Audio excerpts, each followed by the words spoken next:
IB Times UK recently met Box CEO Aaron Levy to talk about his company's expansion from Silicon Valley to London. But we also wanted to know how a cloud storage company like Box reassures its customers following the revelations of data gathering by the NSA and GCHQ. We also spoke about how Box tries to stand out from a crowded market, the challenges faced by tech companies looking to IPO, and how Box uses a freemium business model. How does a company in your sort of industry, in your sector of the market, how does it reassure its customers that their data is safe, given the recent sort of NSA, GCHQ revelations? How do you, not to say that you're participating in any way, but how do you just reassure customers in that industry that their data is safe? Yeah, and you know, to be really clear, it's obviously extremely bad what the NSA has done, and both the sort of actions that they've taken and the inaction of not talking about the oversight and the checks and balances that exist. And there's not a lot of visibility as much as we would like between the relationship of the tech industry and NSA. So we're optimistic that those set of factors will change and will evolve. And going back slightly, given those revelations, is it best for a company like yourself to keep quiet until you're named?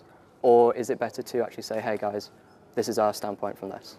Well, fortunately, we aren't involved in a lot of the things that sort of were talked about or exposed. It's just the nature of our business. Because we deal more in the enterprise, it's not a lot of the type of communication and internet activity that the National Security Agency is interested in from a US standpoint. So the good news is, like, we don't actually have a lot that is sort of brings us into this world. So it's more from both a personal and a philosophical standpoint that we believe that the tech industry and the government just needs to find better ways of working together, because the way that things are set up today are not tenable, and we need to make sure that gets improved. And you know, we might participate in some small way in helping improve those relations, but I think it's going to be more the role of a Google or a Facebook to drive a lot of that change.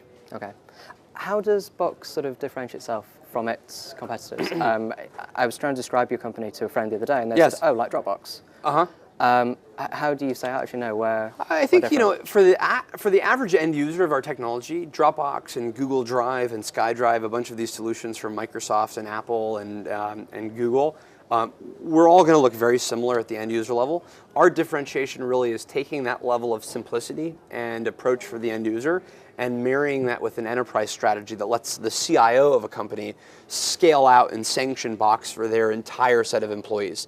And that's why companies like Schneider Electric and eBay and Eli Lilly and Disney are able to deploy Box, is because they can scale it out to thousands or tens of thousands of employees, but still get that same level of end user simplicity that you get from consumer technologies.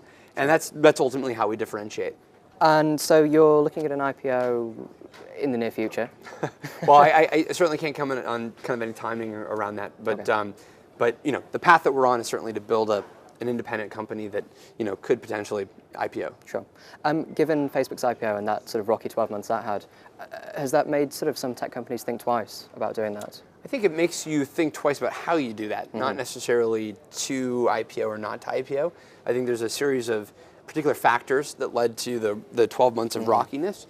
And you know, as you can even tell from like the latest numbers, things have improved dramatically, because ultimately it was a very healthy business that happened to, again, due to the circumstance of how they went public, you know, increase some of the negative perception, when in reality they actually had a very strong business. So I think that there's just lessons that any business leader or organization should learn from that process. Okay. And moving forward a bit, I mean, you guys have been around since 2005. You've seen the explosion of mobile and the move from desktop to mobile. Yes. Let's go forward another 2 years. What's happening there? Is it carrying on at the same level? Do you think you've got control of that now? I think from a strategy standpoint, you're going to see Box evolve even more over the next couple of years from a mobile perspective. When we started the company, mobile was sort of a glimmer out in the future, but it wasn't sort of as strong and central to what we do today as it is now. And what that means is our company as well needs to evolve with the changing characteristics and dynamics of how people are working and how they're sharing. And mobile and cloud come together to dramatically transform how businesses work, right? It means at any point in time, any person in any business can access all of their critical information and share with anyone. That changes everything about the enterprise and everything about the workplace. And we need to make sure that Box is a core platform and core tool in that future way of working. Just lastly then, you said you've got 20 million users now. Is that a new figure, or? We announced it at BoxWorks about a month and a half ago. So about 20 million then. Yep. How many of those are sort of paying for your service? Yeah, well, so the way our business model works is it's a freemium service. Yeah. So the vast majority of those users are not paying anything, and they're just using Box to share and collaborate in and outside of their business.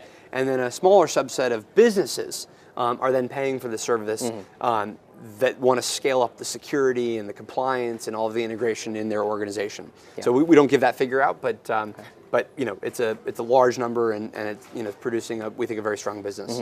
And that freemium model then, is that the future of business? Is that how businesses have to work? We have to give this free to the majority? I don't think you have to. I think pay? it's our distinct competitive advantage over a traditional incumbent technology company. Yeah. There's lots of markets that don't have freemium products that do incredibly well. For our space and for our strategy, we determined that was the best way to enable end users to be successful with our tool, was to make sure that at any time they could sign up for Box and bring it into their organization for free without any friction. And that allows us to grow at sort of an exponential rate within organizations. But that's not a requirement or even the best strategy for other types of companies.